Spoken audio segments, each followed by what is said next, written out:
Hello दोस्तों, नमस्कार। एक बार फिर से स्वागत है आप सभी लोगों का मेरे चैनल में। चलो देखते हैं बुद्ध भगवान के कुछ अच्छे संदेश। गौतम बुद्ध कहते हैं कि मन इतना चंचल होता है कि यदि वह नियंत्रण में न रहे तो व्यक्ति अशांत महसूस करने लगता है। ये अशांति मन में एक पल में आने वाले सैकड़ों सवालों के कारण होती है, और यह अशांति तब तक बनी रहती है जब तक कि व्यक्ति को मन में चल रहे सवालों का जवाब नहीं मिल जाता। ऐसे में तो यही लगता है कि मन को शांत रखना बेहद जरूरी है। लेकिन सवाल ये उठता है कि आखिर हम मन को शांत कैसे कर सकते हैं। गौतम बुद्ध के मुताबिक मन को शांत करने के लिए उसे समझना जरूरी है। रहा है गौतम बुद्ध के बताए हुए तरीके जिनसे मन को समझना आसान होगा और हम उस पर कंट्रोल करने का प्रयास कर सकेंगे। मन को जानने से जुड़ी है। गौतम बुद्ध की ये कहानी है। पहला संदेश। एक बार एक व्यक्ति गौतम बुद्ध के पास गया और पूछा कि मन को नियंत्रित करने का पहला चरण क्या है। बुद्ध कहते हैं, अपने मन को समझने का पहला चरण है इसके द्वारा दिए गए लालच की व्यर्थता को देखना समझना। दरअसल जब मन अशांत होता है तो कई तरह के लालच देता है, और जिसने मन द्वारा दिए इन लालचों को पहचान लिया, समझ लो कि उसने मन को समझने का पहला चरण समझ लिया। फिर व्यक्ति बुद्ध से पूछता है कि लेकिन हमें यह कैसे पता चलेगा हमारा मन हमें लालच दे रहा है और वह लालच व्यर्थ है।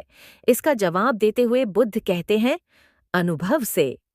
मनुष्य मन के लालच से जिस कार्य को अति पूर्वक करता है उसमें उसे हानि ही होती है, और हानि के बाद ही उसे अनुभव होता है। जैसे से जिसने वास्तव में यह देख लिया कि नशा करना केवल दुख है, वह नशा मुक्त होना शुरू कर देगा। वहीं जिसने जान लिया कि ईर्ष्या से खुद का नाश होता है, वह ईर्ष्या से मुक्त हो जाएगा। मन को समझने का यही पहला चरण है। मन को जानने का दूसरा चरण व्यक्ति बुद्ध से पूछता है। यदि व्यक्ति पहले चरण से यह जान जाता है कि वह मन द्वारा दिए लालचों के कारण दुखी है, तो फिर दूसरा चरण क्या है। बुद्ध कहते हैं, खोज पर निकलना। दूसरे चरण के लिए ऐसे व्यक्ति की खोज पर निकलना होगा जो पहले ही अपने मन को जानकर इससे मुक्त हो चुका है। दरअसल एक ऐसा ही व्यक्ति तुम्हारा मार्गदर्शन कर पाएगा। मन को जानने का तीसरा चरण व्यक्ति कहता है कि लेकिन ऐसे व्यक्ति की पहचान कैसे होगी। बुद्ध कहते हैं, किसकी किरणें थे। यही तीसरा चरण है। सुनना ही अपने मन को समझने का तीसरा चरण है। व्यक्ति कहता है, क्या इसे देखकर पता नहीं किया जा सकता। बुद्ध कहते हैं, देखने में कोई व्यक्ति बहुत शांत और अच्छा लग सकता है, लेकिन उसके मन के भीतर क्या है यह उसके शब्दों से ही पता चल सकता है। लेकिन किसी की बातों पर तब तक विश्वास नहीं करना चाहिए जब तक कि वह तुम्हारे विवेक की कसौटी पर खरा न उतरे। मन को जानने का चौथा चरण गौतम बुद्ध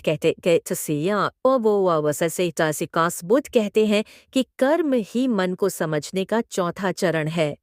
खुद को जानने के लिए सही दिशा में कर्म करना जरूरी है, लेकिन कर्म करते हुए व्यक्ति हर बार दो गलतियां करता है।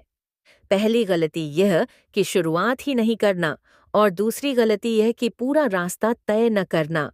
इन दोनों ही गलतियों के पीछे हमारा मन होता है।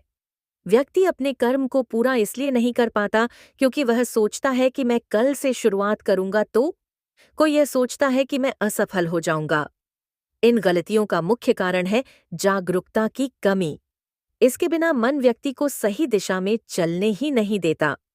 मन को जानने का पांचवां चरण गौतम बुद्ध कहते हैं कि मन को जानने और समझने का पांचवां चरण है जागरूकता। इसीलिए हर कार्य को जागरूकता के साथ करें। बिना जागरूकता के साथ किया गया कार्य या फिर जिया गया क्षण मृत्यु के समान है। व्यक्ति बुद्ध से पूछता है, अपने जागरूकता के स्तर को कैसे बढ़ाया जा सकता है। बुद्ध ने जवाब दिया, ध्यान से। मन को जानने का छठा और अंतिम चरण ध्यान ही मन को जानने, समझने और नियंत्रित करने का अंतिम चरण है। यानी ध्यान ही वह नाव है जिस पर बैठ मन रूपी नदी को पार किया जा सकता है। जिस व्यक्ति ने इन शुरुआती 5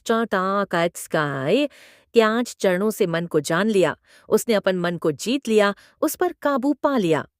तो दोस्तों, ये बुद्ध का यह संदेश सुनकर आप लोगों को कैसा लगा? अगर अच्छा लगा हो तो प्लीज वीडियो को लाइक और चैनल को सब्सक्राइब जरूर करें। मिलते हैं ऐसी ही प्रेरणादायक कहानी में। धन्यवाद।